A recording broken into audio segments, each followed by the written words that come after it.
Voilà, on va commencer notre cours. Tout d'abord, je tenais une fois de plus à remercier les organisatrices et en particulier Madame Saadoun, Florence Saadoun. Il faut dire qu'organiser un cours en plein mois d'août à Natania, c'est pas évident. C'est faisable, oui, mais on ressent malgré tout qu'on est au mois d'août, il y a beaucoup moins de monde que d'habitude. Et c'est justement ce qui fait que c'est tout à fait... on pourrait dire honorable d'organiser un cours dans une ville balnéaire en plein mois le 15, on est le 15 août aujourd'hui, le 15 août en plus. Donc c'est vrai que nous on a déjà repris le travail. Bon, c'est vrai qu'en Israël, les Israéliens ont très peu de vacances, mais quoi qu'il en soit, l'atmosphère des vacances est là, et sans doute à Natania plus que dans beaucoup d'autres endroits. Donc en tous les cas, c'est très bien d'être venu, et on va donc consacrer le cours à tous ceux qui ont permis que ce cours se réalise et qui ont participé donc à cet événement.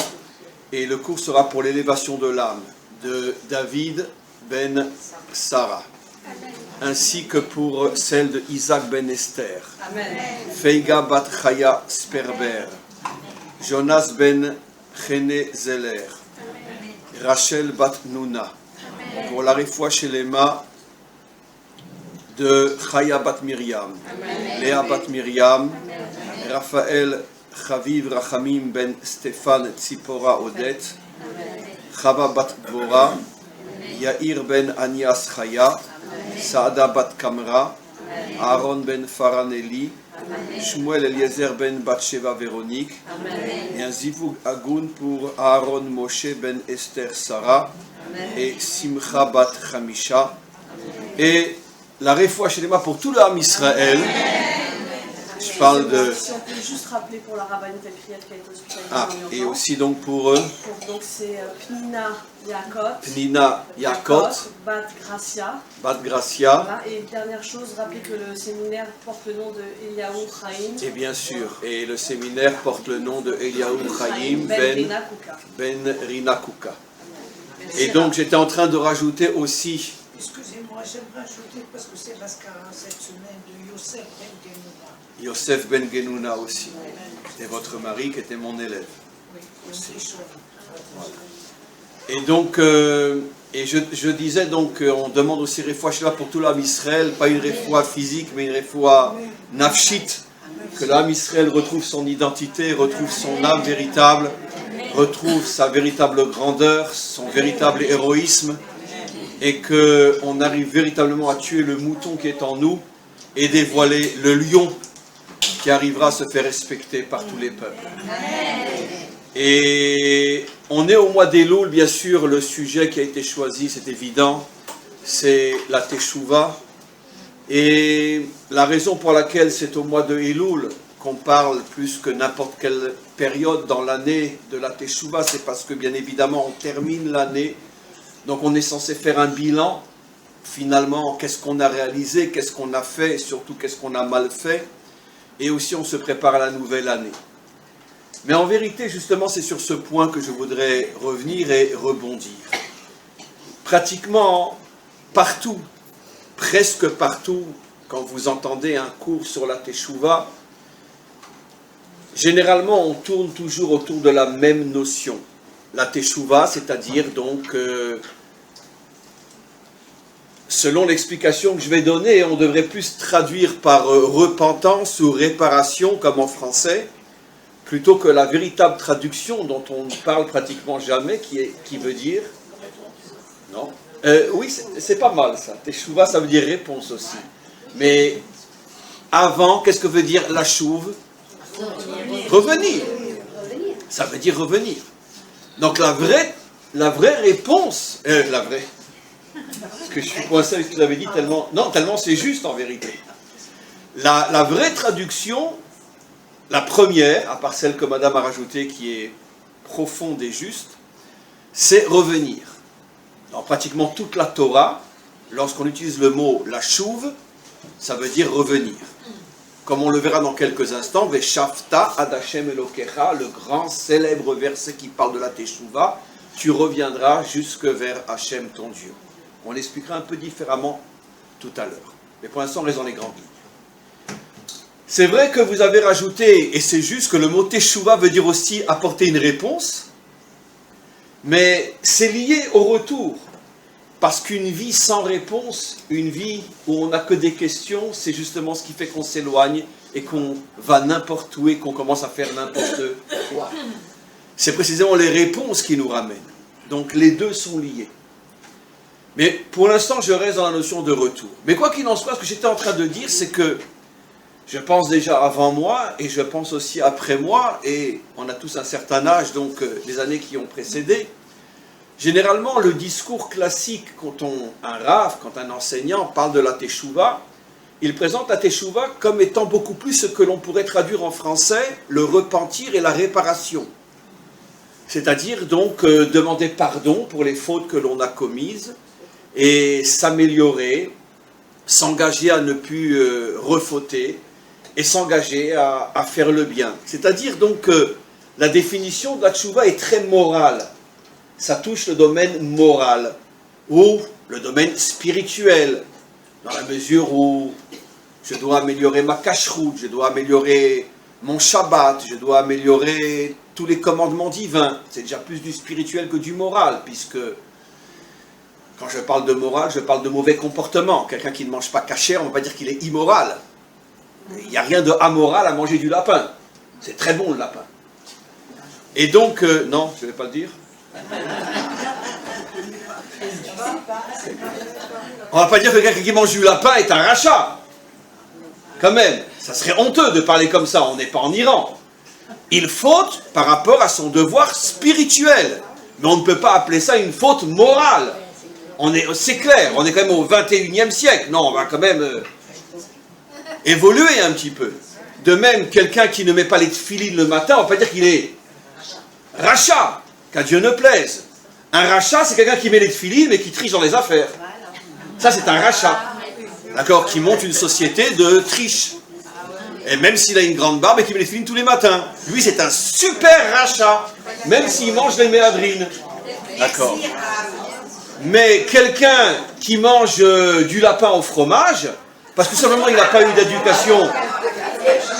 Il n'a pas eu... Bon, c'est pas bon le lapin au fromage. Le lapin avec une bonne sauce. Et seulement parce qu'il n'a pas appris, parce qu'il est né sans éducation, il a sans éducation. Malheur à celui qui oserait dire que c'est un rachat. C'est pas un rachat, ça peut être un homme super dans sa vie. Un homme de très haute stature morale. Mais sur le plan spirituel, effectivement, il a de graves problèmes, dont en grande partie il n'est pas vraiment responsable s'il n'a pas reçu l'éducation. Donc quoi qu'il en soit, on présente toujours la teshuva comme étant un repentir sur un mauvais comportement moral ou sur un mauvais comportement spirituel par rapport au commandement de la Torah. Et donc, je demande pardon et je répare. Le problème c'est que ça fait des siècles que nos maîtres et nos enseignants, enfin je dirais pas nos maîtres, plutôt les rabbanim, parlent de cette manière-là. Et le problème, c'est que dans la Torah, il n'y a aucune source à cette définition de la Torah, de cette définition de la teshuva. Mais cherchez dans toute la Torah, vous trouverez nulle part que la teshuva, c'est le repentir, demander pardon pour ce qu'on a mal fait ou ce qu'on n'a pas fait. C'est pas. Et je vais vous le prouver. En vérité, si. Mais ça confirme ce que je dis. On ne voit jamais les Juifs faire teshuva dans les 5 livres de la Torah selon la définition qu'on nous rabat et qu'on nous ramage depuis des siècles. Je ne dis pas qu'il ne faut pas demander pardon si on a fauté, je ne dis pas ce que je dis. Je parle de la notion de teshuva. Le problème, c'est comme vous le savez, je l'ai souvent expliqué, la première chose que Dieu a demandé à l'homme après avoir été créé, c'est de nommer les choses, de donner un nom aux choses. D'accord ? Quand je dis toujours, ça vous fait rire, mais comme disait mon grand maître Albert Camus, d'accord ? Mal nommer les choses, c'est ajouter au malheur du monde. Je pense qu'il n'y a pas un homme qui a mérité de dire une phrase aussi fondamentale qui contient toute l'existence qu'Albert Camus. Mal nommer les choses, c'est ajouter au malheur du monde. Parce que si tu te trompes de définition, tu casses tout. Et Albert Camus ne lisait pas la Torah, mais boule, il a dit en français ce que le maître du monde a demandé à Adam. La première chose qu'il lui a demandé, donne un nom à chaque chose. Parce que si tu te trompes de nom, si tu te trompes de définition, tu vas bousiller mon monde. D'accord? Donnons un exemple simple aujourd'hui. D'accord? Sans rentrer trop dans les détails. On appelle papa, maman qui ont des enfants, deux hommes qui ont acheté un enfant. Papa, maman, etc. Moi, personnellement, ça ne me dérange pas qu'ils soient ensemble et qu'ils aient un enfant. Mais pourquoi leur donner les mêmes noms? Comprenez? Là est le vice. Le problème n'est pas. C'est un problème en soi, c'est pas le nôtre. Nous ne sommes pas des inquisiteurs, nous ne sommes pas des ayatollahs. C'est pas à nous de se présenter comme les justiciers du monde. On a déjà tellement de saleté chez nous, qu'est-ce qu'on va aussi regarder chez les autres? Mais par contre, là où j'ai le droit d'ouvrir ma bouche, ça ne me dérange pas que tu vives Shimon et Pierre ensemble. Ça ne me dérange pas si on vous autorise à le faire, d'adopter un enfant. D'accord? Je ne suis pas un inquisiteur qui regarde dans ta chambre. Mais pourquoi tu portes le même nom que moi et ma femme et mes enfants? Pourquoi tu usurpes le nom dans un autre domaine fondamental? Une nouvelle religion est née, elle s'appelle le christianisme. Très bien. Mais pourquoi vous vous appelez le nouvel Israël? Pourquoi vous avez besoin de prendre notre nom? Pourquoi? Tout commence avec l'usurpation d'identité. D'accord? Comme je dis toujours, vous regardez, en Europe, on le voit d'une manière extraordinaire. Je n'ai pas du tout encore commencé le cours, même pas encore l'introduction, mais c'est pas grave. La tikchoret, comment on dit la tikchoret en français? Les médias. Si c'est l'armée française qui est au Mali, alors ceux qui sont contre l'armée française s'appellent des terroristes. Les Français sont au Mali, les Maliens se défendent, mais ce sont des terroristes. D'accord? Mais quand il s'agit de ceux qui attaquent les Juifs en Israël, c'est l'organisation de libération de la Palestine. Vous imaginez le crime, le terrorisme inimaginable d'oser appeler une organisation qui égorge des femmes et des enfants libération de la Palestine. C'est-à-dire que nous, on est des nazis. On est des nazis. J'ouvre une parenthèse, d'accord? Nous n'avons pas le droit en tant que juifs de dire OLP, même les initiales, parce que vous participez à un crime qui est du niveau d'Auschwitz sur le plan psychologique. Quoi? Ah, ils se battent pour libérer la Palestine, donc nous on est de sales nazis. Ça veut dire que les Français au Mali sont des libérateurs, qui se battent contre de vilains Maliens qui sont des terroristes. Mais nous, chez nous, on revient après 2000 ans d'exil, en étant passé par Auschwitz et Treblinka, mais nous, on est des nazis, et ceux qui nous ont volé notre terre sont des libérateurs. Vous vous rendez compte ce qu'on fait avec les mots? Comment qu'on peut détruire toute l'humanité avec des mots? La première chose que Hachem dit à Adam, toi, mon vieux, tu commences d'abord à bien nommer les choses. D'accord? Va voir Camus, va t'expliquer comment qu'on fait. Très bien. Donc, je reviens à ce que j'expliquais. C'est évident qu'il y a une notion de réparer ce qu'on a mal fait. C'est évident qu'il y a une notion de prendre sur soi, de mieux faire et de recommencer à zéro. Mais ça ne s'appelle pas la teshuva. Et je vais vous le prouver, la teshuva, ça n'a rien à voir avec ça.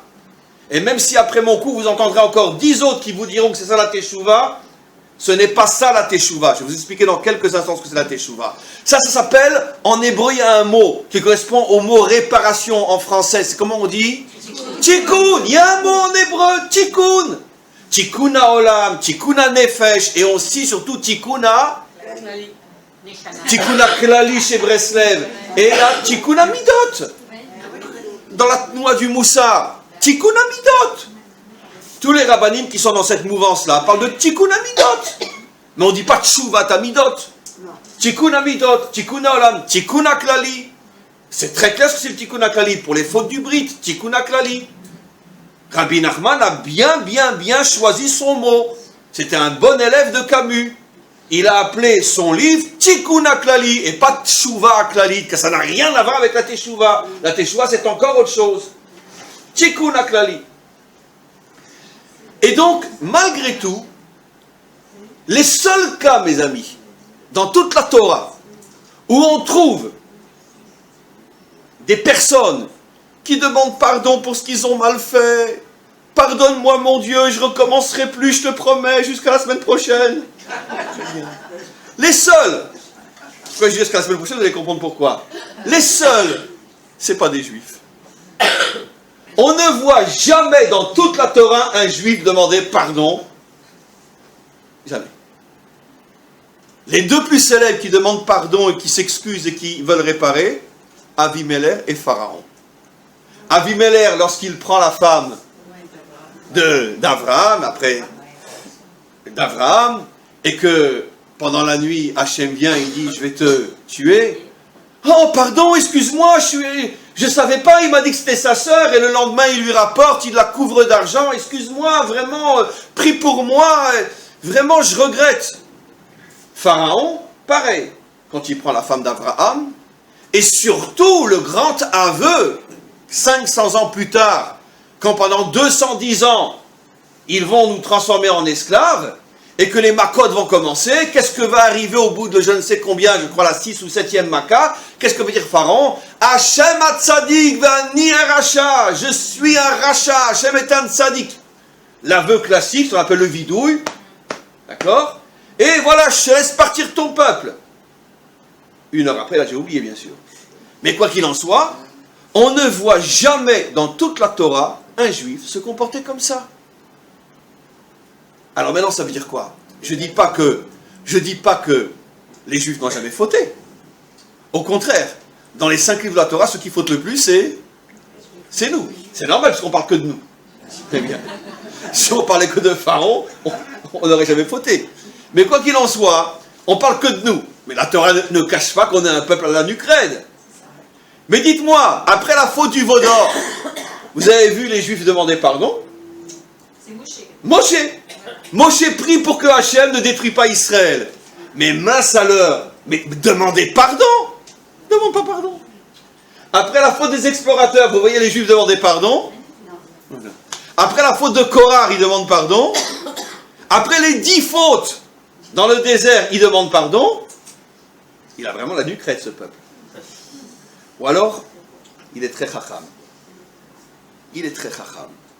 Il a compris que ça marche pas comme ça. Je vais dire à ma manière, je vais dire la confession, c'est pas pour les juifs. C'est pas pour les juifs.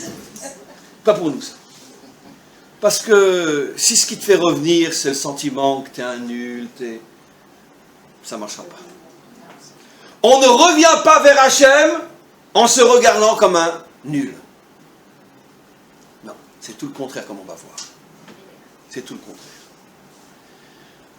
Donc, Israël faute, mais ce discours classique qui malheureusement est rentré même dans notre Torah, et c'est ce qu'on enseigne aux enfants d'Israël, ce discours-là, la Torah dit, il ne concerne que les goyim. Quand je dis goy, ça veut dire du type Avimelech, du type Pharaon, ça veut dire des pauvres types. Voilà. Bon, ils demandent pardon, ils font tchouva, et on rajoute quelque chose. Pourquoi on ne verra jamais Israël faire ce genre de teshuva? Parce que dites-moi, et Avimelech et Pharaon, à partir de quand ils disent « Oh Hachem, t'as raison, je suis un rachat, je suis un méchant, etc. » Quand ils commencent à recevoir des coups, quand ils sont menacés de mort. C'est-à-dire que si tu reviens vers Hachem parce que tu as peur, tu ne reviens pas vers lui, tu reviens uniquement servir ton intérêt. C'est le culte de l'ego, ce n'est pas le culte d'Hachem. Parce que si Pharaon n'avait pas reçu je ne sais combien de makotes, il n'en serait jamais arrivé à dire Hachem ou Tzadik ve'ani aracha.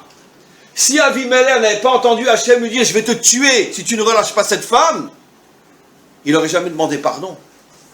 Ça veut dire que si tu en arrives à revenir vers le bien parce que tu as peur d'être abîmé ou de mourir, ce n'est pas vers le bien que tu reviens. Tout simplement, tu sauves ta peau.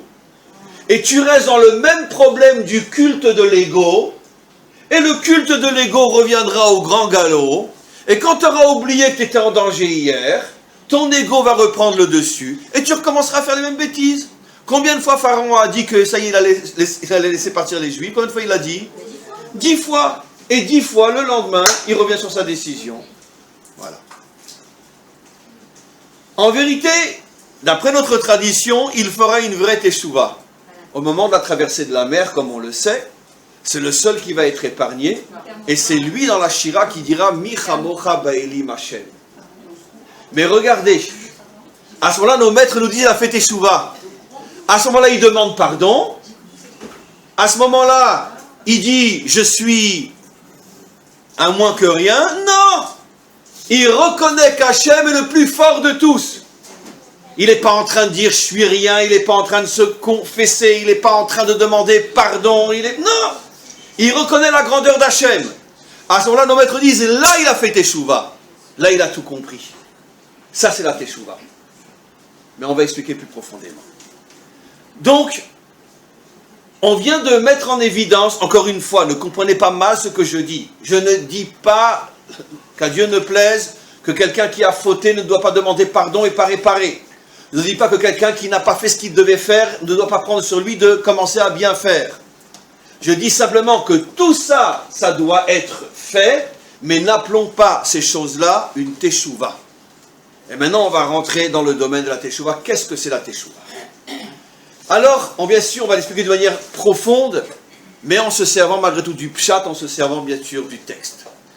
Comme je le disais tout à l'heure, le verset fondamental qui est repris par tous nos maîtres, qui est le verset biblique, le verset de la Torah, qui parle de la teshuva, c'est le verset qui est « Veshafta ad Hashem Elokecha ».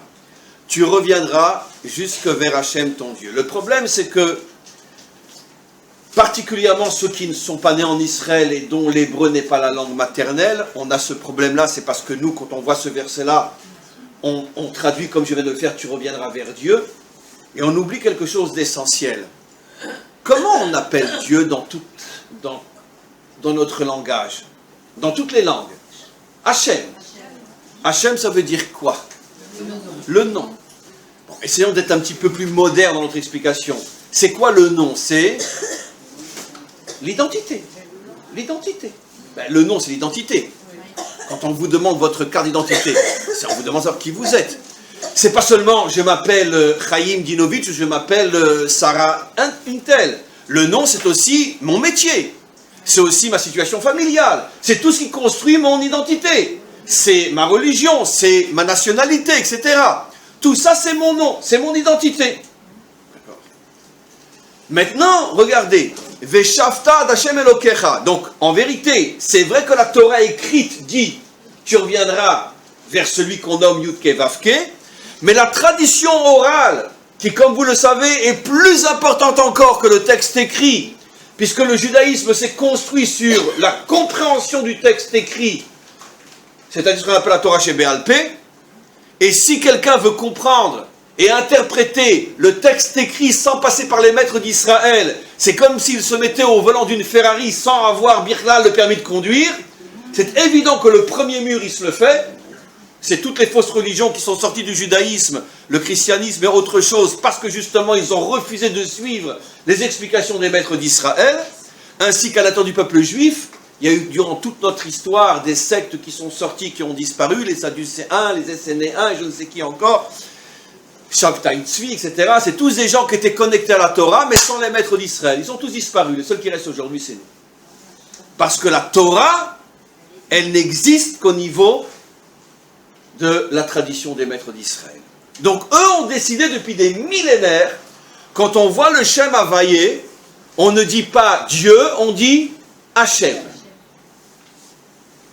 Autre chose, quelle est la véritable traduction, ceux qui connaissent mes cours, je l'ai déjà dit 1000 fois, du mot Elohim, Elokecha, Elokenu? Quelle est la traduction réelle? Est-ce que Elohim veut dire Dieu? Non, absolument pas. Qu'est-ce qu'il a dit, Pharaon? Mi kamocha ba Elim. C'est la même racine. Elim. Qu'est-ce que veut dire Elim? Force. Force. nos maîtres disent, Rashi, tout au début du Sefer Bereshit, pourquoi appelle-t-on Hachem, Dieu, Elohim, Baal Akochot Kulam? C'est la source de toutes les énergies, la source de toutes les forces. C'est la force par excellence. Le mot Elohim a pour racine El, qui veut dire force. Elohim est un pluriel qui veut dire l'ensemble de toutes les forces. Toutes les forces qui existent dans la création ont une source qui s'appelle Elohim. Elohim ne veut pas dire Dieu. Preuve, Himalaya texte dans la Torah, les juges s'appellent aussi Elohim, puisqu'ils ont le pouvoir de vie ou de mort. Moshe est appelé Elohim par rapport à Pharaon, parce qu'il a la possibilité de l'anéantir. Donc Elohim, Moshe est appelé Elohim, les juges sont appelés Elohim. Elohim ne veut pas dire Dieu. Elohim veut dire celui qui a le pouvoir d'agir et de déterminer pour les autres. Le plus Elohim de tous les Elohim, c'est bien sûr Hachem. Alors maintenant, traduisons d'après un sens plus profond. Veshafta ad Hashem Elokecha. Tu reviendras vers l'identité qui te donnera de la force. C'est la traduction mot à mot, je n'ai rien trafiqué. La traduction d'après la manière dont on le lit selon la tradition orale.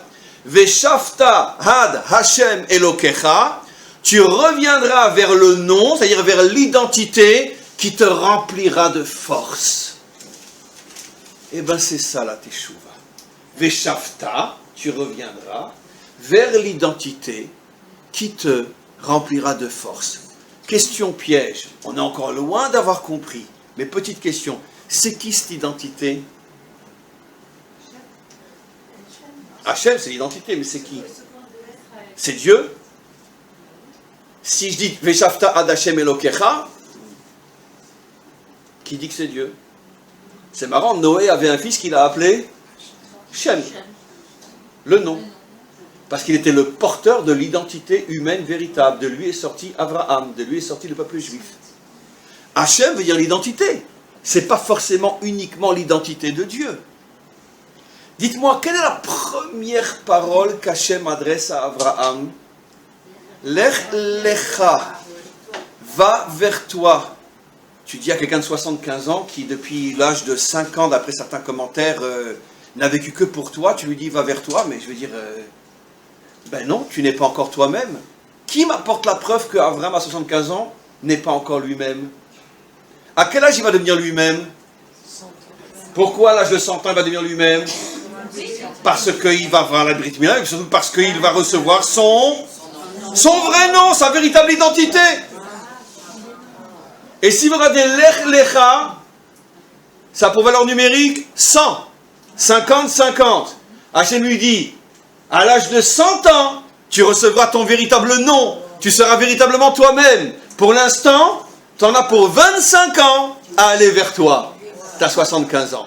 Lech Lecha. Après qu'il s'appelle Abraham, nos maîtres disent, il est interdit de le rappeler Abraham. Pourquoi? Parce que Abraham, c'est pas Abraham. Je dis toujours, d'accord, là aussi, comme je dis, interdit pour un juif de dire OLP, parce que c'est comme s'il louait Hitler.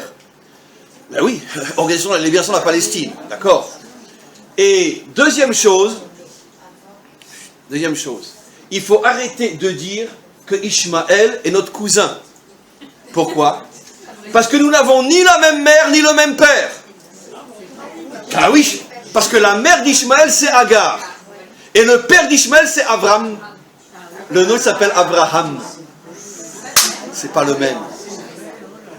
Et d'où on sait que c'est pas le même? Parce que nos maîtres nous interdisent. Ce qui n'est pas le cas quand on rajoute un nom, on peut continuer à dire l'ancien nom. Mais là, nos maîtres disent, en vérité, Abraham, c'était pas le vrai.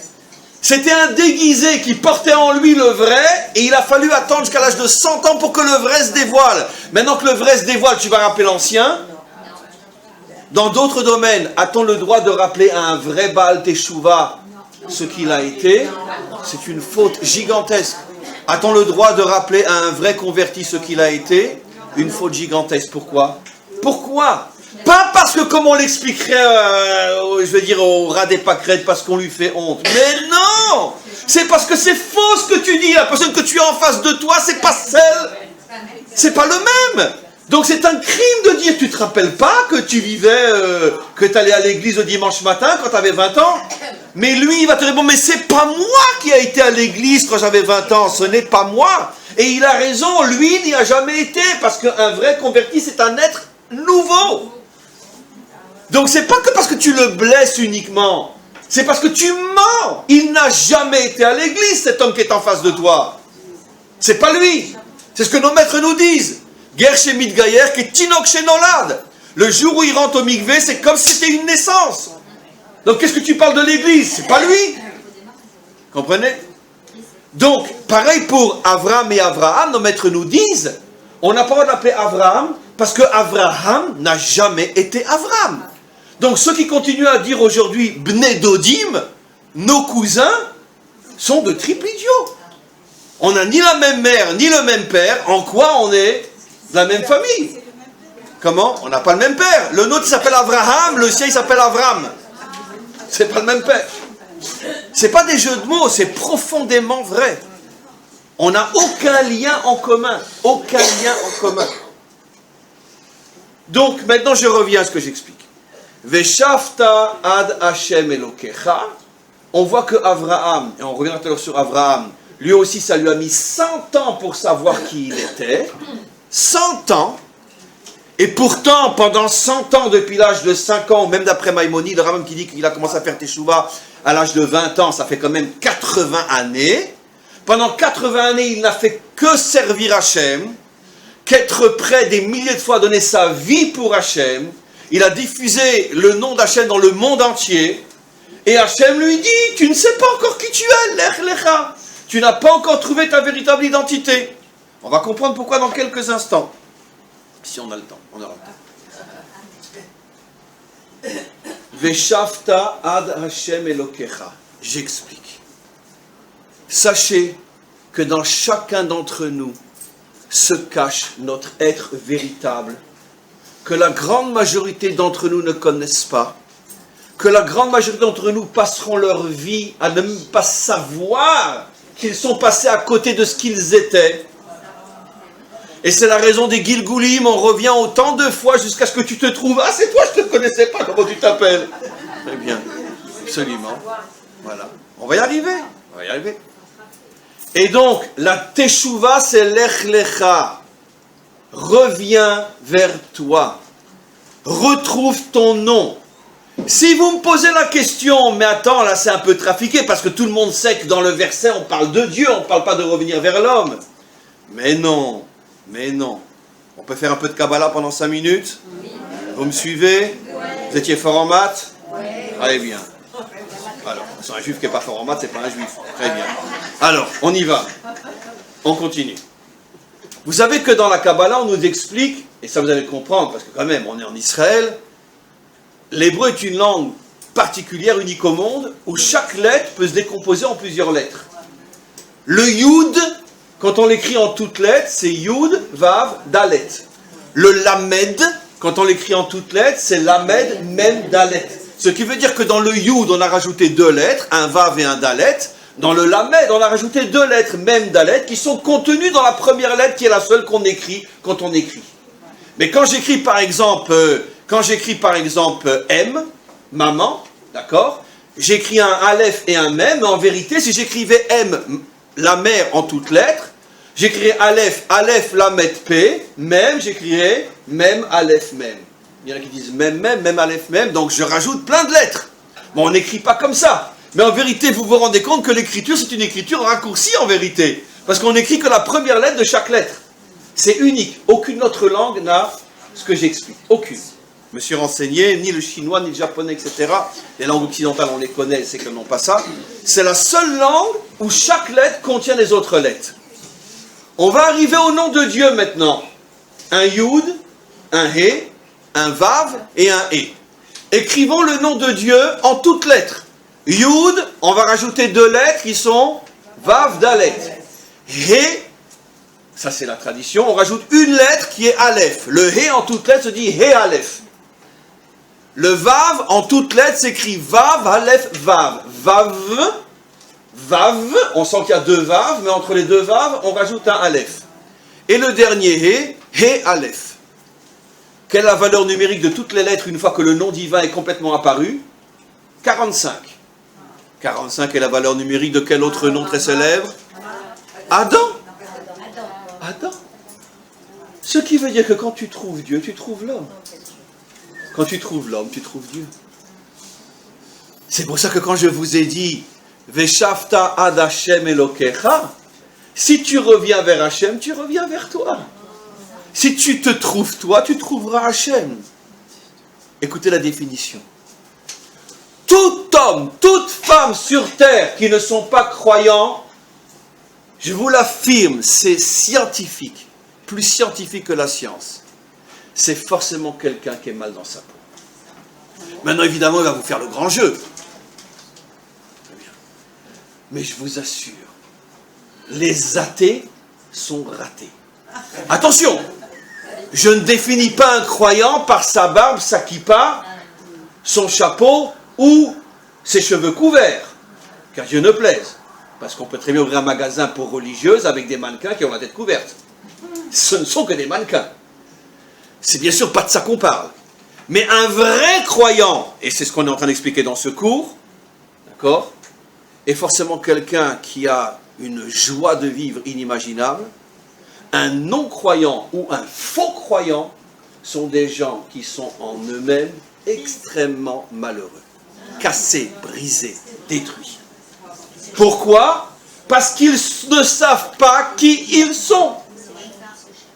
Parce que dans la mesure où ils n'ont pas trouvé Havaïe, ils n'ont pas trouvé Adam, le Adam qui est en eux. Maintenant, il y en a qui, pour trouver Havaïe, sont à la recherche de Adam. Il y en a qui, pour trouver Adam, sont à la recherche d'Havaïe.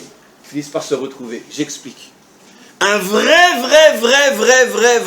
croyant qui choisit le chemin spirituel, quand il va trouver véritablement Hachem, ça va devenir un homme profondément humain, dont l'œuvre essentielle sera d'aider les hommes, à part l'aspect spirituel. Il y a beaucoup d'hommes aussi, ça on le voit tous les jours, beaucoup d'hommes qui au départ ne sont pas croyants, ils n'ont pas reçu l'éducation. Je parle de juifs, d'accord? Mais c'est peut-être vrai ailleurs aussi. Ils n'ont pas reçu l'éducation, mais ils ont une fibre humaine. Ils ont envie d'œuvrer pour l'homme. Ils ont envie d'œuvrer pour améliorer ce monde. S'ils le font sincèrement, c'est sûr et certain que s'ils y arrivent, ils reviennent à la Torah aussi. Si ce n'est pas eux, ce sera leurs enfants. Mais c'est impossible que quelqu'un revienne vers l'homme et n'aboutisse pas à Dieu. C'est impossible que quelqu'un revienne vers Dieu et n'arrive pas à l'homme. Comment repérer, mes amis, une fausse religion? Fanatique, extrémiste, qui voit des infidèles partout et qui proclame la mort à tous ceux qui ne croient pas en ce que je crois. Définition de la fausse religion. Par définition, pourquoi? Puisqu'on vient d'expliquer que si tu trouves Dieu, tu trouves l'homme. Donc comment tu peux décapiter celui qui ne croit pas en ce que tu crois? C'est donc la preuve que tu n'as pas trouvé Dieu, mais tu as trouvé le Satan. C'est impossible. Définition claire. Chez nous aussi, les Avdil a fait Avdalot. Un religieux extrémiste, qui dès qu'on ne pense pas comme lui, dès qu'on ne suit pas son maître, ou s'il voit des juifs qui font des fautes, il les considère comme des juifs souk-bet, souk-gimel, souk-dalet. Vous pouvez être sûr que ce n'est qu'un mannequin barbu. Ce n'est pas un juif religieux. Impossible. Impossible. Pourquoi? Parce qu'il est absolument impensable d'être connecté à Dieu sans être connecté à l'homme. C'est impossible. Alors maintenant, on revient sur ce verset. Veshavta ad Hashem Elokecha. Lorsque tu retrouveras ta véritable identité, et pour retrouver ta véritable identité, c'est clair que tu dois arriver jusqu'à l'homme qui est en toi, Adam, Gematria 45, et tu dois te connecter à Havaïe, Gematria 45 en toutes lettres. À ce moment-là, Elokecha, comment je vais savoir que j'ai fait Teshuvah? Comment je vais savoir que j'ai fait Teshuvah? Comment? Je vais vous donner une petite image, d'accord? Mais il faut la prendre avec Zéhirut. D'accord? La différence avec précaution. La différence entre un homme qui est au niveau du tikkun et un homme qui est au niveau de la tchouva. Deux hommes, deux femmes, peu importe, les deux ont fauté. Je parle d'une faute dont ils étaient conscients que c'était négatif. D'accord? Selon leur éducation, etc. Un, il va arriver au niveau du tikkun et l'autre au niveau de la tchouva. Niveau du tikkun. J'explique. Niveau du tikkun. Triste. Je regrette, j'ai honte. Je suis vraiment pas bien. Vraiment, pardonne-moi, mon Dieu, vraiment. Je sais pas pourquoi tu m'as créé, parce que vraiment, mais je te promets, je vais vraiment bien faire. Je te promets, vraiment, c'est. Non, il se peut que ce soit sincère, hein. Non, je parle de quelqu'un de sincère. Je recommencerai plus, je te promets. Vraiment, pardonne-moi, vraiment, vraiment. Ah, qu'est-ce que c'est l'homme? Il vient de la poussière. De la poussière tu viens, à la poussière tu retourneras. Voilà, très bien. Qu'est-ce que c'est un Baal Teshuvah? D'accord. Et alors j'ai fauté Asma. Mais alors? C'est pas moi, il y a un idiot en moi qui m'a fait fauter. Mais je l'ai dégagé. Mon Dieu, sois fier de moi. Heureusement que tu as des juifs comme moi. Je suis un lion. Je suis fort. Autre possibilité. La différence entre le tikkun et la teshuva. Tikkun, une épreuve. Grosse épreuve. Très bien. L'homme qui est au niveau du tikkun. J'ai compris, tu m'as puni parce que j'ai dû fauter dans ma vie. Bon, mais j'accepte ton épreuve, maître du monde, j'accepte vraiment, bon, j'accepte. En od milvado, akol letova. D'accord. Mais le bonhomme brisé. Mais il accepte, sincèrement. Qu'est-ce que c'est un homme qui est à la tchouva? D'accord. Waouh, quelle échelle tu vas donner pour que je puisse me hisser jusqu'au l'Himalaya? L'épreuve ne brise pas, elle l'élève. Waouh! Écoute, j'ose pas t'en demander une autre. Eh bien, c'est très simple. Le tikkun, c'est le mouton. Mais, d'accord. La tchouva, c'est le lion. C'est pas moi qui le dis, c'est la Torah. Et l'okecha. Si tu retrouves ton véritable nom, si tu trouves celui, le géant qui est enfoui en toi, si tu arrives après des décennies que tu vis à te rendre compte que celui que tu regardes dans la glace est un imposteur, c'est pas toi, et que le vrai toi, il est caché en toi, et faire tchouva, c'est arriver à le trouver, le dévoiler, et tu deviendras un géant, tu deviendras Elohim, Elokecha. Tant que tu ne sentiras pas qu'aucune erreur, aucune chute, aucune épreuve ne peut atteindre ton moral, tant que tu seras sensible à une insulte, à une critique, à une épreuve, à une faute que tu as faite, tant que ces choses-là t'affaibliront, tu peux être sûr qu'au mieux tu es dans le tikkun, mais tu n'es pas dans la teshuva. Parce que la teshuva, elle fait de toi un lion. Je suis tombé, et alors? Shiva yipol tzadik vekam, dit le verset. D'accord? 7 fois un juste il tombe, mais il se relève. Nos maîtres disent, la différence entre un rachat et un tzadik, c'est pas que l'un tombe et l'autre ne tombe pas. C'est que l'autre tombe et reste par terre, et le tzadik il tombe, mais il se relève. C'est la différence. Et pas comme on nous explique qu'un juste il ne faute jamais.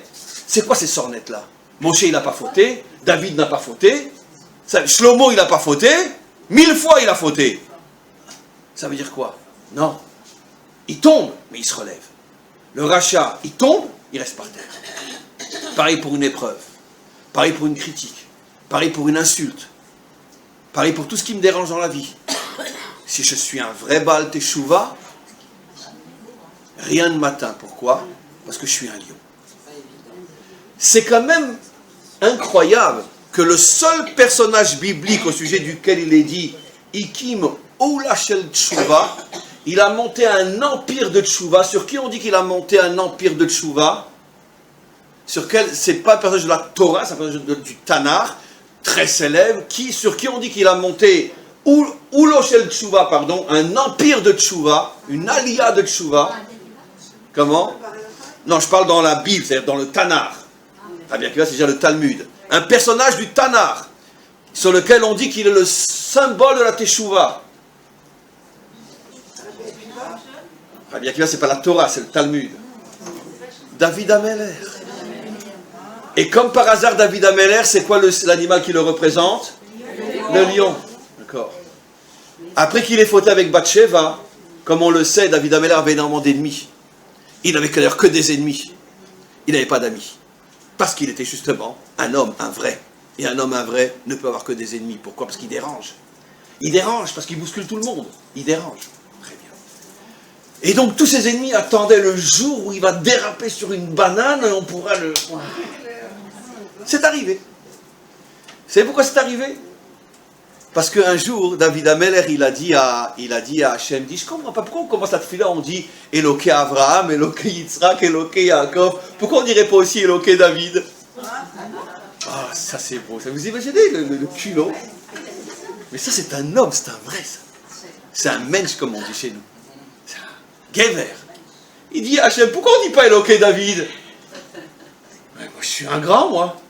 C'est de l'orgueil? Mais non, c'est pas de l'orgueil. C'est un juif, un vrai, comme il était une fois, nos ancêtres les Gaulois. Parce qu'aujourd'hui, on est tous des moutons et des agneaux. Mais il a existé des juifs, des vrais, qui étaient conscients que ce que Hachem veut, c'est des êtres forts. Et David est un homme fort. Il a déjà dégommé Goliath quand il dit ça. Et bien d'autres choses. Il dit, pourquoi on ne dit pas Éloqué David pour que tout le monde sache que je suis un modèle? Il ne s'est pas trompé parce que, dites-moi, le seul modèle qu'on retient dans toute l'histoire biblique, le seul sur lequel on dit Chai Vekayam, c'est qui? David. On dit Chai Vekayam sur les autres? Non, sur David. Lui, on l'a congelé et de temps en temps on le sent pour se rappeler ce que c'est un homme. Très bien. Parce que c'est un vrai. Il dit à Hachem, pourquoi on ne dit pas Éloqué David? Hachem lui dit, ah, il y a une différence. Les 3 premiers, je les ai éprouvés, ils ne se sont jamais écroulés. Et toi, je ne t'ai pas encore vraiment éprouvé. Hachem lui dit, allez, vas-y, je t'attends, vas-y, je t'attends. Eh bien. Un jour, il n'arrivait pas à dormir, il monte sur sa terrasse. Et puis juste, il vient de s'installer dans la maison d'en face. Bathsheba et son mari. Et il est sur sa terrasse, en train d'essayer de faire des téhilim, et puis tout d'un coup, une chanson d'amour lui vient... Non, non, David, c'est Dieu que tu dois aimer. Et puis la chanson revient constamment. D'accord? Comment l'autre, Anarkouchne Meshugaïm. On ne connaissait pas, c'est pas grave. Et donc, et bon, il faute. Une fois qu'il a fauté, tous ses ennemis, waouh, relève la tête, on va le dégommer, le David. Surtout quand ils en avaient un sac sur lui, je veux dire, il vient de route, une grande partie d'Israël pensait qu'on ne peut pas accepter les conversions des Moabites, etc., ni des femmes. Bon, Bekitsu. Et alors David, c'était un homme qui étudiait beaucoup la Torah. Et dans le Beth Midrash qu'il fréquentait, qui était un Beth Midrash où bien sûr il n'y avait que toutes les sommités d'Israël, c'est l'endroit où il y avait le plus de ses ennemis. Parce que plus ils étaient grands, et plus ils le détestaient. Et un jour, David Améler rentre au Beth Midrash, tous les Chachamim sont assis, sont réunis, etc.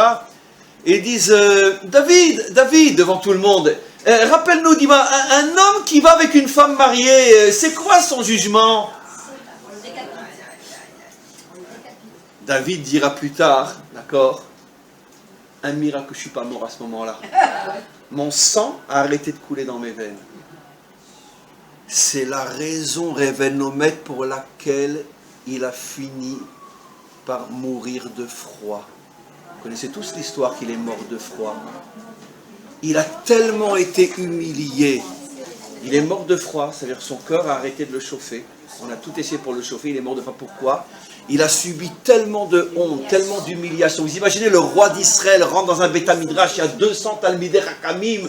Il y en a un qui se lève, le plus barbu de tous, et qui dit David, rappelle-nous, un homme qui va avec une femme mariée, c'est quoi son jugement? Il n'est pas tombé des chaînes? Qui? David, c'est pas lui qui est tombé des chaînes? Mais non. À la fin, si. Parce qu'il était dans la Torah, il devait mourir le samedi. Oui, c'est marqué dans le Talmud, effectivement, mais c'est pas contradictoire. Dans le texte écrit dans le Nar, c'est marqué qu'il est mort de froid. Maintenant, peut-être qu'effectivement, dans la mesure où il était refroidi, paralysé, etc., en montant sur l'échelle, il a peut-être trébuché. Mais quoi qu'il en soit, la Torah dit clairement qu'il est mort de froid. Quel est l'événement qui a fait que cette maladie intérieure a fait qu'il a peut-être trébuché, etc. Donc c'est l'histoire de l'échelle, qui a certainement un sens caché aussi. Mais quoi qu'il en soit, il se démonte pas, il s'approche de ce maître, il lui dit, tu sais, effectivement, un homme qu'avec une femme mariée, il reçoit une grave punition dans ce monde, mais une fois qu'il a été puni dans ce monde, il a part au monde futur. Mais un homme qui fait honte à son prochain en public, il perd et ce monde et le monde à venir. Et il s'assoit, il étudie. Ça, c'est un lion. Alors, qu'est-ce qu'aurait fait un mouton lion? Tu oses, je suis le roi d'Israël, décapitez-le tout de suite, tuez-le, il a osé m'insulter. Ça, c'est la réaction d'un mouton, d'un faible, d'un lâche. Un lion, il a peur de personne. Et donc il lui a répondu, il lui a dit, de toute façon, moi je vais peut-être perdre ce monde, mais j'aurai l'autre, toi tu as perdu les deux. Et il s'assoit au milieu de toutes ces crapules, et il continue à étudier comme si de rien n'était. Voilà. Comme si de rien n'était, il continue à étudier. Ça c'est un lion. Pourquoi? Parce qu'il est en tchouva.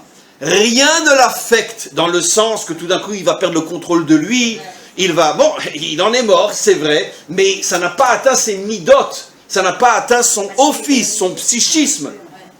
Il est resté maître de lui-même. C'est pour ça qu'on dit qu'il a été le symbole de la teshuva.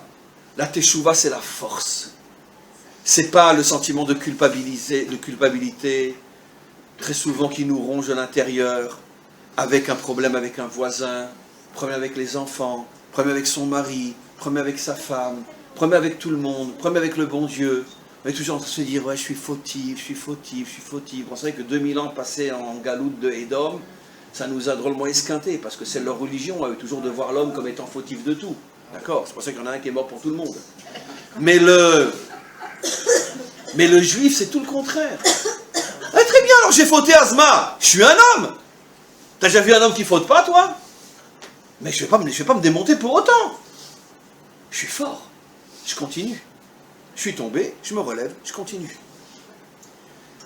Donc, on va passer maintenant à une autre partie du cours. Enfin, on va expliquer plus encore. Veshafta ad Hashem Elokecha. Première partie du cours. Quand je sais que j'ai fait tchouva, quand j'ai retrouvé le lion en moi qui fait de moi un être invincible, personne ne me mettra à genoux. Personne. Personne. Maintenant, d'où on sait ça? Et bien justement, on va revenir à Abraham, en faisant un petit détour par le Zohar. Le Zohar nous dit, c'est quoi le mot Teshuva? Teshuva. Le Zohar coupe le mot en deux, et il dit, Teshuva, c'est Tashuv He. Teshuva s'écrit Tashuv He. Teshuva, en un mot. Mais si on coupe la dernière lettre, c'est Tashuv He. La Teshuva, c'est faire revenir le He. Le He. D'accord? Hachem en nous, mais on va maintenant partir à la recherche du He. Puisqu'on l'a perdu, allons le chercher. Qui est le premier qui a retrouvé le He? On en a parlé. Abraham. Comme par hasard, la lettre qu'on lui rajoute, c'est un He. Ben, il est le premier à faire Teshuva, disent nos maîtres. Il est le premier à retrouver le He. Mais maintenant, ce qui nous intéresse, nous, et quand c'est qu'il a trouvé le He? À quelle occasion il a trouvé le He qui était perdu? Abraham a 99 ans. Et ça fait 25 ans que Hachem le saoule en lui disant, tu auras un enfant, tu auras un enfant, tu auras un grand peuple, tu auras un grand peuple. Bon, la première année, allez. La deuxième année, allez. La troisième année, allez. Mais entre-temps, maître du monde, j'ai quand même maintenant 100 ans. Et ça fait 25 ans que tu me chantes la même chanson. Je la connais par cœur. D'accord? Et ce qu'on oublie aussi, dit Rashi, c'est qu'Abraham était un très très très très grand astrologue.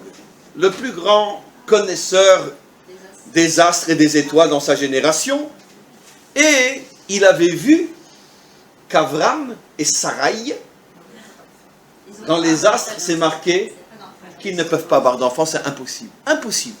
Nos maîtres vont jusqu'à dire que Sarai n'avait pas de matrice. Elle n'avait pas de rechem. Ça existe, c'est rare, mais ça existe. Elle n'a pas de rechem. Donc de toute façon, c'est même pas un problème qu'on peut faire l'in vitro. Elle n'a pas le réceptacle pour avoir des enfants. Écoute. Donc ils avaient vu clairement, Abraham avait vu clairement dans les astres, Abraham, Sarai, Enam Molidim. il a 99 ans. Encore une fois, Hachem revient et lui dit, Abraham, t'auras un gosse. Bon, Abraham, il en a un peu marre. Il lui dit, écoute Hachem, allez, ça va. Écoute, c'est toi qui as créé les astres et c'est moi qui les comprends. D'accord? C'est marqué. Tu vois l'astre là-bas? C'est marqué. On peut pas.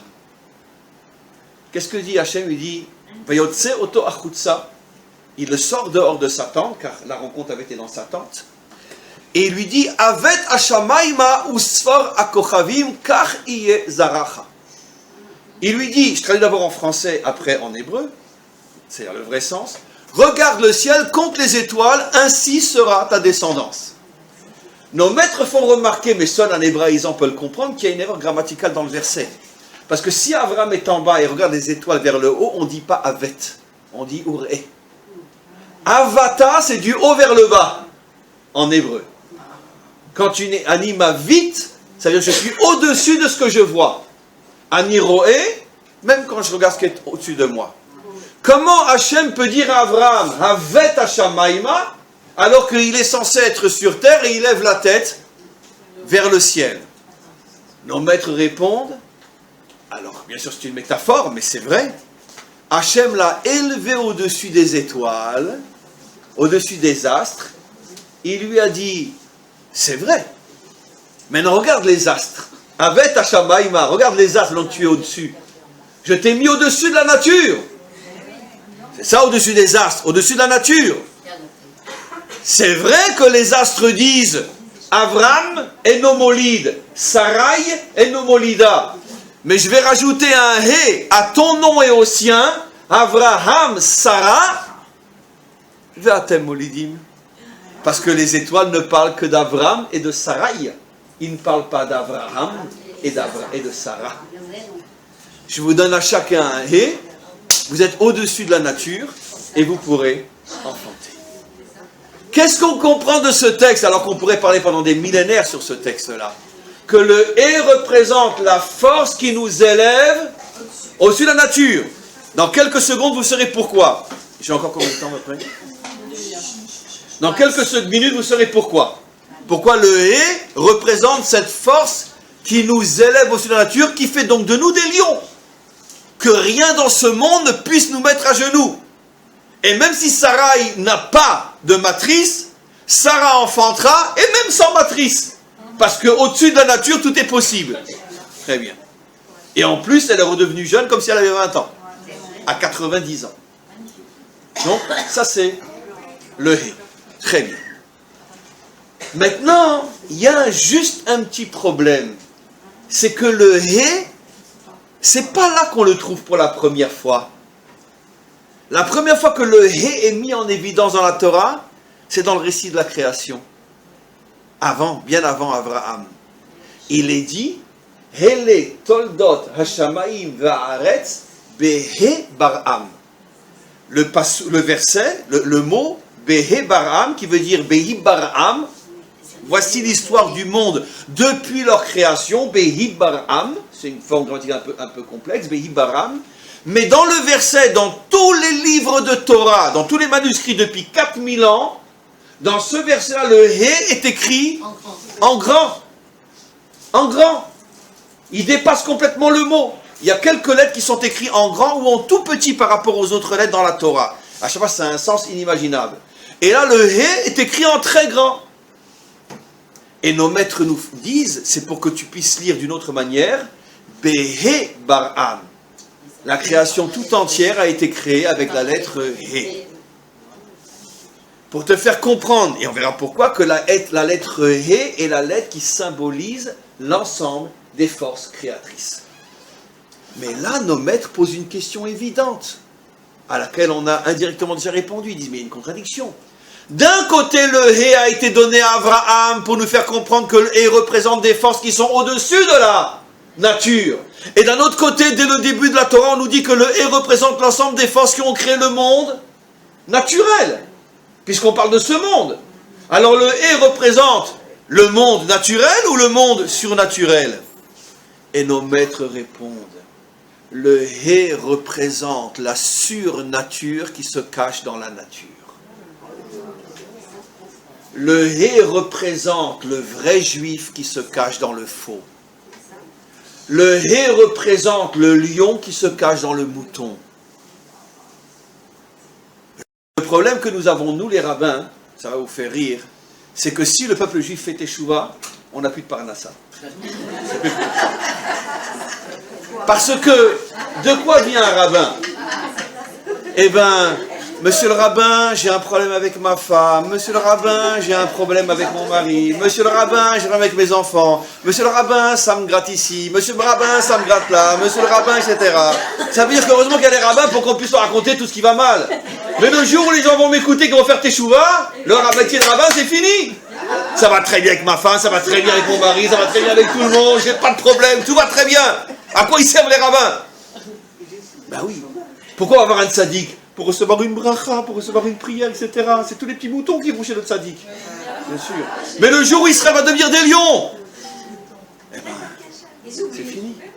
Donc en vérité, c'est pour ça que les rabbins n'enseignent pas ce que c'est la tchouva. Parce que c'est mauvais pour la parnassa.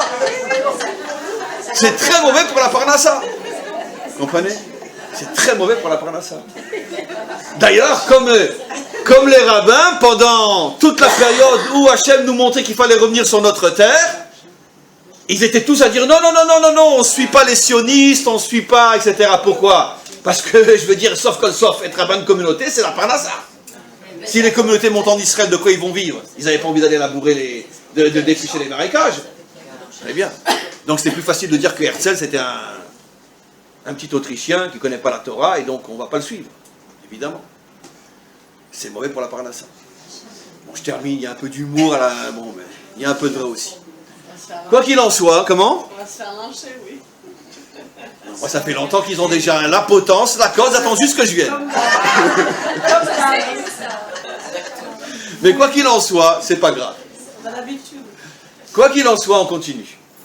Donc on a compris que finalement, tu reviendras jusqu'à ton identité, qui est le hé, qui est caché à l'intérieur de ce monde. Nous, ce monde tel qu'on le voit, c'est un monde de malheur, un monde de drame, un monde d'obscurité, un monde de tout ce que vous voulez. Mais dans ce monde, et surtout dans l'essentiel de ce monde qui est l'homme, se cache une force inimaginable, se cache un géant inimaginable. Et faire Teshuvah, c'est dévoiler ce géant. Conclusion avant la fin, c'est quoi faire Teshuvah? Je le redis. Plus rien dans ce monde m'impressionne. Je suis un géant Nekuda. J'ai pas dit que je faute pas, j'ai pas dit que je fais pas des erreurs, j'ai pas dit que ça va très bien avec mon mari, avec ma femme, mes enfants. Non, je suis dans ce monde.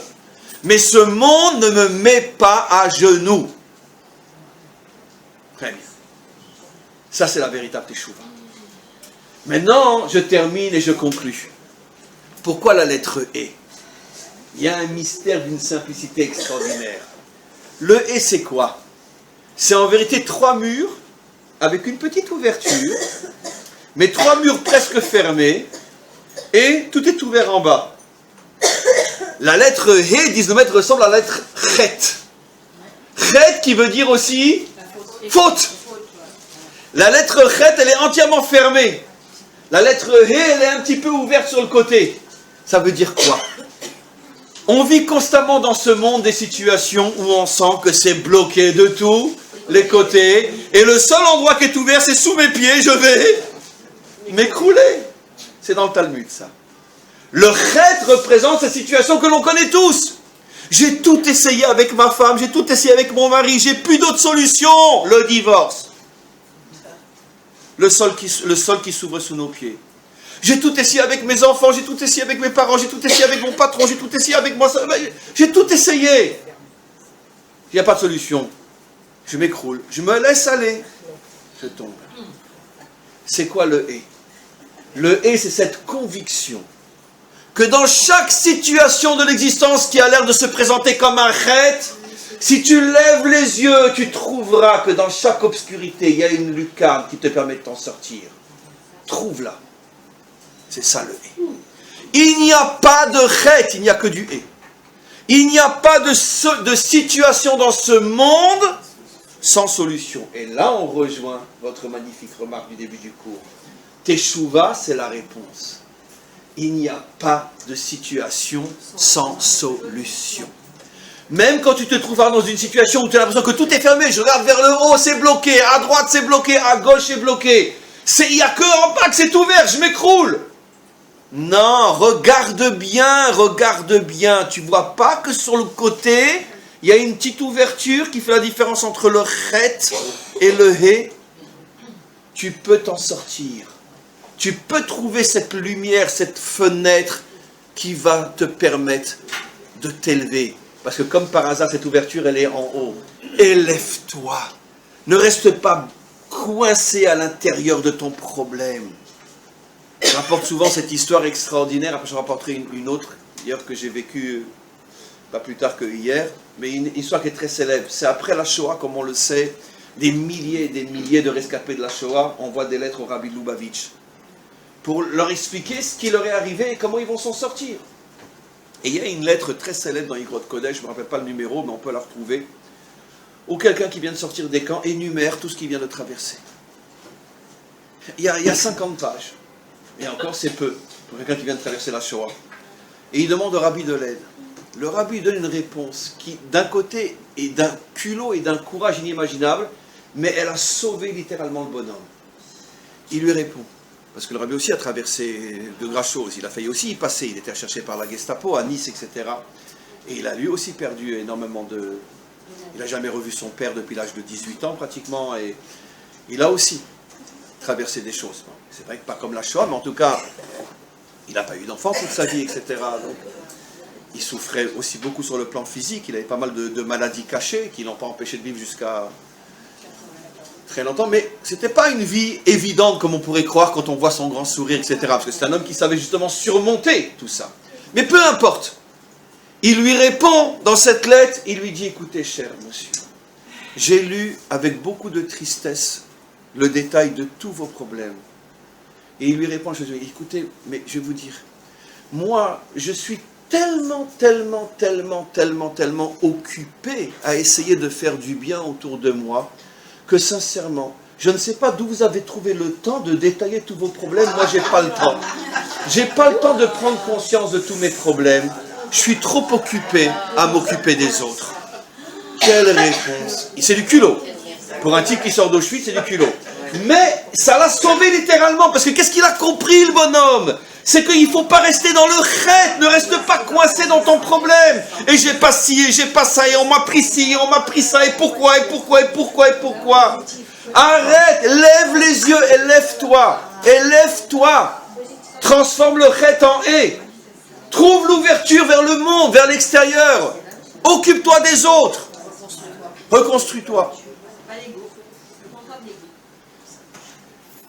Pour terminer, pour une petite histoire personnelle aussi, sans rentrer dans les détails, parce que je ne peux pas me le permettre, pas plus tard que hier, je discutais avec un ex-soldat qui a été grièvement blessé et qui a perdu une partie de son corps. Et je discutais avec lui. Et une des choses que je lui ai dit, parce qu'il a l'âge pour, il n'est pas infirme au point de ne pas pouvoir se marier, loin de là, je lui dis, tu sais, la chose la plus importante que tu dois faire maintenant, marie-toi, construis une femme, des enfants.